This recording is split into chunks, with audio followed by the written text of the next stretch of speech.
This is one of the classic pulp novels from the 1950s and 1960s. This one was originally published in 1963, and this is a 2013 reprint by Blackbird Books.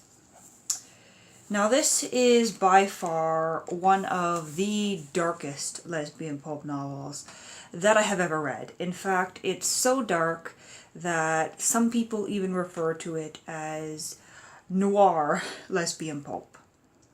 And it's dark because our main character, Penny, her full name is Penelope, but she thinks that is the ugliest name in existence and has always gone by Penny.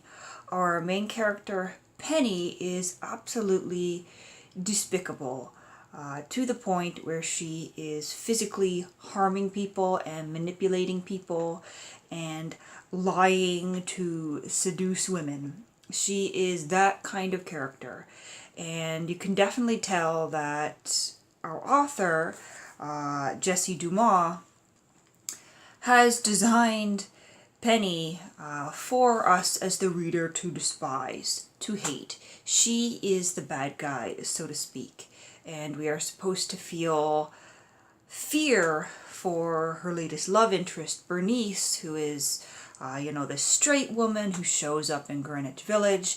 We are supposed to feel fear for her and want her to flee back to her boyfriend slash fiance Mark, who she has left to pursue her dream of becoming an actress. Now, when we first meet Penny, she doesn't seem all that bad. She has a very comfortable way of speaking. In fact, the narration in the book is really engaging and makes us want to like Penny. So she begins, I'm just going to read you a bit from page 1. It's some of the best narration that I've ever encountered in a lesbian pulp novel. It's very comfortable. It's like someone is talking to you and telling you their life story. And in some ways it reminds me a bit of the kind of narration that you would get in a noir novel, perhaps a crime novel. It reminds me a bit of Dashiell Hammett's characters and the way that they talk to the reader. So it's that kind of narration. So Penny starts off by saying, Greenwich Village is all right to live in, but I wouldn't want to visit it. It's especially bad on Saturday nights. That's when all the goddamn tourists come pouring out of the subways like lemmings or something, and just swarm all over the street. I swear to God, it's enough to make you sick. The way they stand around gawking at the coffee shops, staring at the natives, laughing and pointing, and making bigger fools out of themselves than they already are. I wonder if any of them know just how much we hate them. That's why I wouldn't want to be a visitor in the village. It must be a hell of a thing to be hated like that. But as a place to live, the village is just fine. You've probably heard that the area is filled with loonies. Well, that's the truth. I guess there are more crazy people per square foot in the village than you'll find almost anywhere else in the world. You've probably also heard that loonies are hard to get along with, and that's a lie. A nut usually isn't nearly as critical of his fellow man as a so-called normal person can be. A nut has his own ideas about life, and he knows that he can conduct his affairs his own way only if people leave him alone. And one of the best methods of keeping people's noses out of your business is to keep your nose out of theirs. Live and let live, that's the motto in the village. And it works out very well. Take it from a gal who knows. Who am I? Well, that's a good question. And then she goes on to explain who she is, but we realize early on in her discussion of herself that she didn't really care for her parents, and she has vague memories of them. They're dead, and she doesn't really care for the woman she's been living with for the past 6-7 years. She's the kind of person who doesn't work. She doesn't want to work. She's perfectly fine with securing her meal ticket, so to speak. And she's perfectly fine with misleading any woman that she takes a fancy to, with seducing them, with physical violence if it comes to it.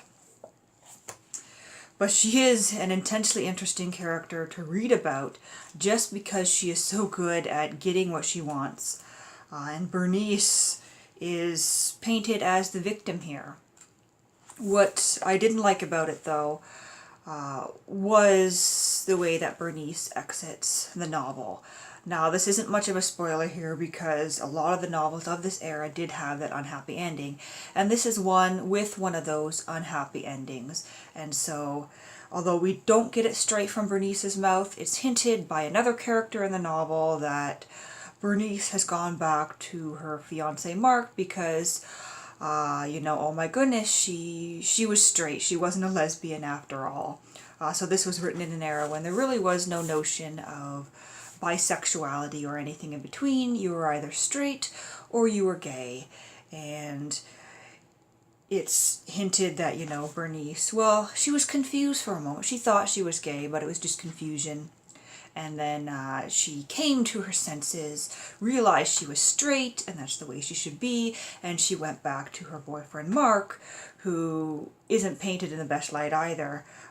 He's that good guy who's coming in to try to rescue her, to keep her from erring, to keep her from falling into Penelope's arms, into Penny's arms.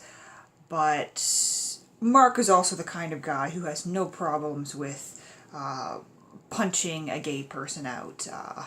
So he's that kind of character. So this is a very, very dark novel, and I wouldn't recommend it if you're going for something lighter, if you want a true romance. There is a, quote, romance element in this novel, but it's not really about the romance. It's about kind of this toxic environment and a study of this toxic character, Penny. Overall, though, just because of the narration, because of the setting, it is a very interesting and fun novel to read. If you're into lesbian pulp, this is definitely something you should pick up. Just be aware that it is a very dark novel. If you're looking to get into lesbian pulp, this is not where I'd recommend that you start. I would recommend that you start with perhaps a novel by Valerie Taylor or Anne Bannon. Anne Bannon's Odd Girl Out or I Am a Woman are slightly lighter novels, so to speak, and novels like Valerie Taylor's Return to Lesbos. Those are a good type of novel to start with too, I think. So that is what I'm up to so far this Saturday morning. This was an unexpected read for me. I didn't talk about this in my Friday reads because I hadn't gotten it yet.